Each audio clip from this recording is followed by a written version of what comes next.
Selamat datang kembali di channel Arba Training. Di video kali ini saya akan menjelaskan dan mempraktekkan bagaimana cara setting load balance 2 ISP.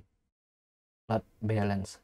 Load balance digunakan untuk mendistribusikan beban traffic koneksi pada dua atau lebih jalur koneksi secara seimbang agar traffic berjalan optimal sehingga dapat memaksimalkan throughput bandwidth yang didapat dari provider. Selain itu, load balance dapat digunakan untuk memperkecil waktu tanggap dan menghindari overload pada salah satu jalur koneksi. Ada beberapa metode load balance yang bisa kita gunakan, di antaranya ECMP atau Equal Cost Multiple Path, PCC, Pure Connection Classifier, dan NTH. Pada konsepnya, load balance itu bukan 1 tambah 1 sama dengan 2. Tetapi load balance itu konsepnya adalah 1 tambah 1 sama dengan 1 tambah 1. Ya. Atau 1 tambah 1 sama dengan setengah tambah setengah tambah setengah tambah setengah. Atau 1 tambah 1 sama dengan seperempat tambah seperempat tambah seperempat tambah seperempat tambah seperempat tambah seperempat tambah seperempat tambah seperempat. Yang artinya adalah apabila jalur 1 penuh atau ISP1 penuh koneksinya, maka ISP2 akan digunakan. Ya. Atau berjalan setengah di SP1, setengah di SP2, setengah di SP1, setengah di SP2, atau seperempat di SP1, seperempat di SP2, seperempat di SP1, seperempat di SP2, ya. Nah, itu adalah konsep load balance. Jangan salah ya dalam memahami konsep load balance. Oke, selanjutnya kita akan coba konfigurasi mikrotik. Selanjutnya kita akan coba konfigurasi load balance di mikrotik menggunakan metode ECMP atau Equal Cost Multiple Path. ECMP merupakan Persistent Pure Connection Load Balancing atau per SRC DST Address Combination Load Balancing. Begitu salah satu gateway unreachable atau terputus, check gateway akan menonaktifkan gateway tersebut menggunakan gateway yang masih aktif, sehingga kita bisa mendapatkan efek failover. Ya, jadi di ECMP ini bekerja berdasarkan persistent pure connection load balance atau per SRC DST address combination load balance untuk mendapatkan failover, ya. Nah, selanjutnya jadi kita bisa konfigurasi seperti ini, tinggal memasukkan IP gateway-nya di root, ya. Jika kita memiliki LAN atau koneksi internet yang berbeda kecepatan bandwidth, kita bisa membuat perbandingan untuk membagi beban. Misalkan kita punya bandwidth 2 Mbps dan 8 Mbps. Jika kita buat perbandingan akan menjadi 1:4, ya, yang dimana ISP1 yaitu 1 dan 4 ISP2, ya. Nah, ini adalah cara konfigurasi load balancing ECMP di mikrotik. Ya, selanjutnya dengan adanya lebih dari satu gateway, terkadang membuat masalah baru pada router. Ke gateway mana router akan terkoneksi? Kasusnya adalah ketika ada paket masuk ke router atau incoming yang berasal dari luar atau internet. Traffic respon dari router atau outgoing akan terkena load balance juga. sehingga paket respon untuk request yang diterima dari interface WAN 1 bisa jadi dikirim melalui interface WAN 2. Untuk menghindari hal tersebut, kita perlu membuat aturan routing agar koneksi outgoing router tetap melalui interface yang sama dengan interface traffic incoming-nya, ya. Jadi pada konfigurasi load balance ECMP ini, terkadang traffic dari luar itu bisa terkena load balance juga. Jadi untuk menghindari hal itu, maka diperlukan sebuah rule mangel, ya, yang dimana nantinya dia akan membuat MAC connection untuk setiap paket-paket yang lewat di router MikroTik, lalu akan di routing sesuai dengan kebutuhan kita, ya, untuk di routing, ya. Ini adalah scriptnya. Nah, selanjutnya permasalahan yang sering timbul adalah ketika kita melakukan setting dengan DNS salah satu ISP. Maka ketika ISP tersebut down, koneksi DNS ke ISP kedua tidak berjalan. Untuk mengatasi hal tersebut, kita bisa gunakan OpenDNS, misal DNS Google. Jadi, terkadang terjadi timbul masalah karena perbedaan IP DNS dari setiap masing-masing ISP, ya. Untuk menghindari hal tersebut, kita bisa menggunakan IP DNS dari Google atau kita bisa menggunakan Open IP Open DNS yang ada di internet. Oke. Nah, itu penjelasan dari load balance ECMP. Sekarang kita akan coba praktekkan bagaimana cara konfigurasi ECMP di MikroTik.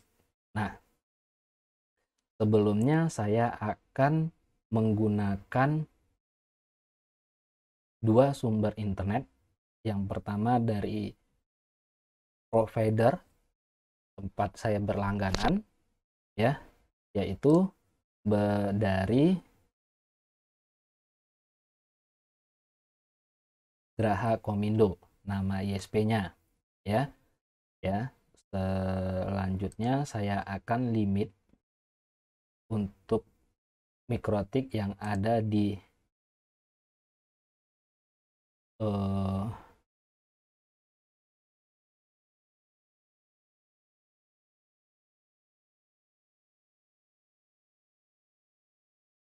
VMware, ya.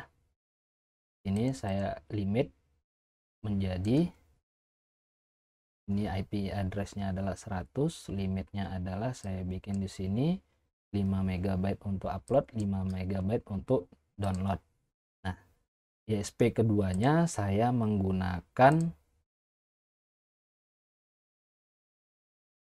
tethering USB dari handphone saya, ya. Nah, ini sudah muncul dan di sini saya akan setup, ya, virtual network adapter saya.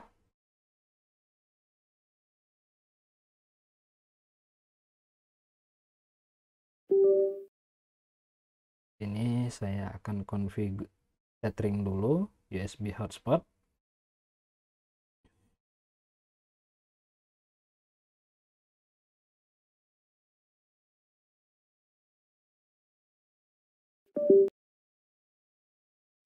Ya. Di sini saya akan tambahkan satu network lagi untuk sumber internet berasal dari tethering hotspot, ya. Di sini ada VMnet 2 dan saya bridge dan saya arahkan dia ke, oh sebentar, ini belum saya harusnya tadi di setup dulu di ininya, baru saya konfigurasi ini. Oke, saya ulang dulu lagi dan nanti dapat USB tetheringnya. Nah, di sini saya ganti menjadi remote NDIS based internet sharing device, yang dimana artinya ini adalah yang USB tethering, lalu di oke kan, ya. Dan di MikroTik saya akan arahkan langsung ya. LAN 2 itu menggunakan VMnet 2. Jadi dia nanti akan Mikrotik akan mendapatkan IP address dari handphone saya ya. Oke, ini. Nah, di sini saya akan melakukan konfigurasi dulu untuk ISP 2 ya. Ini next. Oke. Nah, saya setting dulu IP address untuk Ethernet 2 ya. Saya aktifkan saja DHCP kliennya agar cepat ya. Ini Ethernet 2 use peer DNS yes, dan untuk default rootnya dia yang kedua ya. Lalu saya apply kan.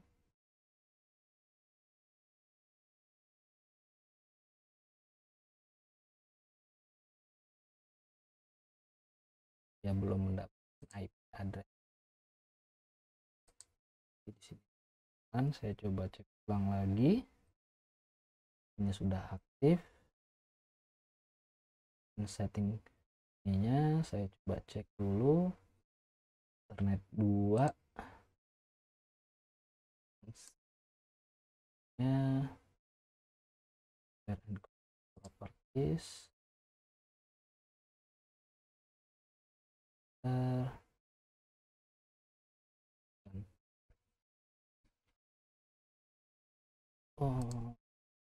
nah ini saya dulu remote NDAS, dan di VMware nya saya coba cek ulang lagi.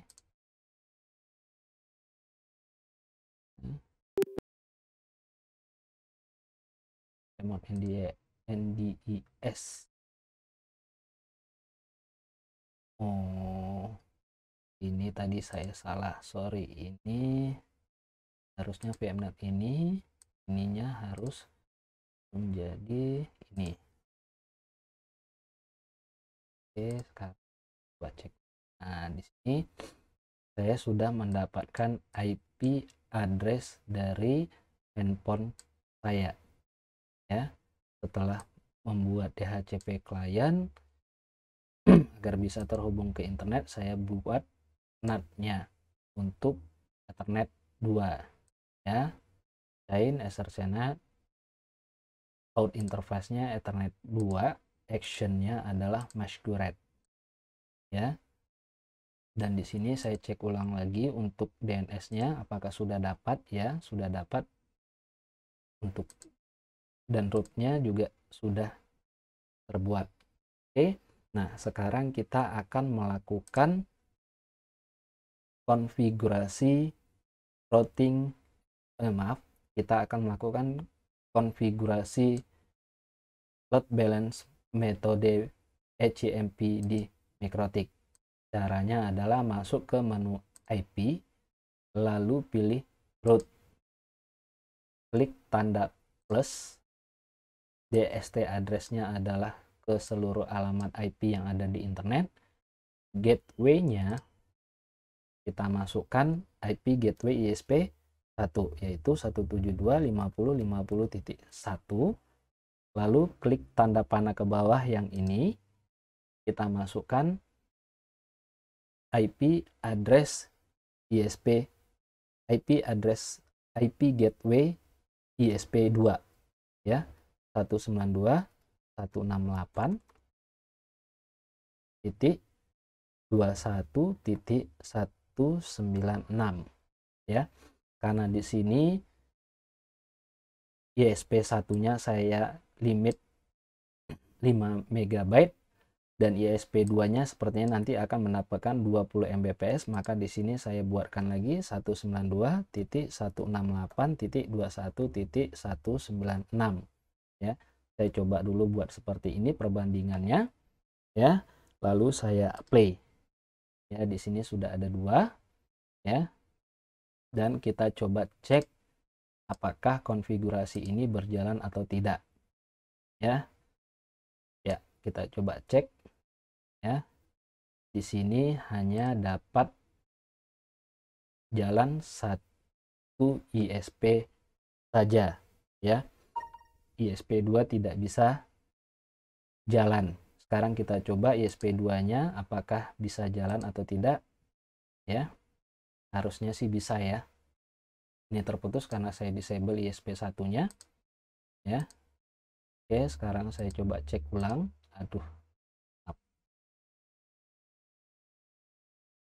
Close, ini close ya. Ya, saya coba ulang terhubung ke Mikrotik menggunakan Winbox. Oke.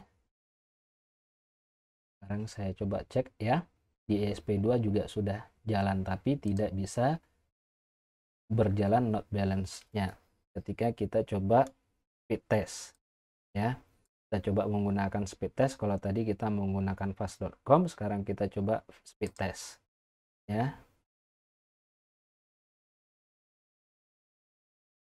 Ya, juga tidak bisa berjalan di mode ECMP dengan menggunakan dua sumber internet ya.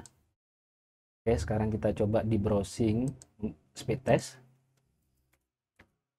ya, apakah sudah terdeteksi dua ISP apa belum ya. Sini sudah terdapat multi connection yang artinya sudah ada terdapat dua ISP ya. Apakah berjalan? Harusnya dapat lebih dari 5 Mbps ya. Tidak bisa jalan dengan sempurna metode ECMP ini pada jaringan saya. Selanjutnya kita coba melakukan memasukkan ini script ini ke dalam firewall Mangle untuk menangkap traffic ya. Kita coba, kita copy ya, lalu kita buka terminal, kita pastekan ya. Di sini sudah berjalan dengan sempurna dan di sini kita bisa lihat di firewall di Mangle ada 4 buah rule yang akan menangkap traffic yang berasal dari ISP1 dan ISP2. Setelah itu kita buat lagi ya untuk IP root-nya ya ini. Oke. Nah, caranya masuk ke IP root ini kita ambil saja yang tadi ya. Ini untuk ISP1, routing MAC-nya adalah ISP ke ISP A ya. Karena tadi kita buat ini adalah ke ISP A ya. Maka kita oke kan. Kita buat satu lagi, ini saya copy dulu IP address gateway ISP2. Kita buat gateway-nya ISP2 di sini, routing MAC-nya ke ISP-B. Lalu apply ya. Dan di sini kita rubah DNS-nya menjadi DNS ini di copy ke bawah dulu. Jadi yang pertama adalah 8.8.8. Kita play ya, dan kita coba di klien Windows 7 kita ya, apakah dengan menambahkan konfigurasi ini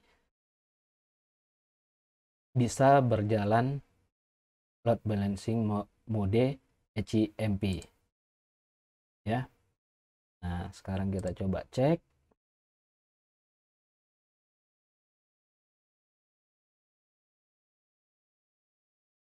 ya. Kita coba cek ya, juga tidak optimal berjalannya ya, tidak bisa menjalankan dua-duanya ya, padahal kita sudah membuat marking pada tiap paket yang lewat. Jadi saya simpulkan bahwasanya metode ECMP di jaringan saya tidak cocok untuk dilakukan load balancing. Sampai di sini dulu video kali ini.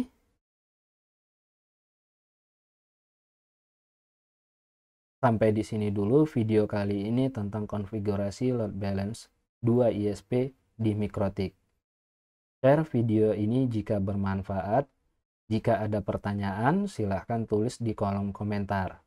Jangan lupa subscribe channel ini dan aktifkan tombol lonceng agar mendapatkan notifikasi video terbaru. Sampai jumpa di video-video berikutnya.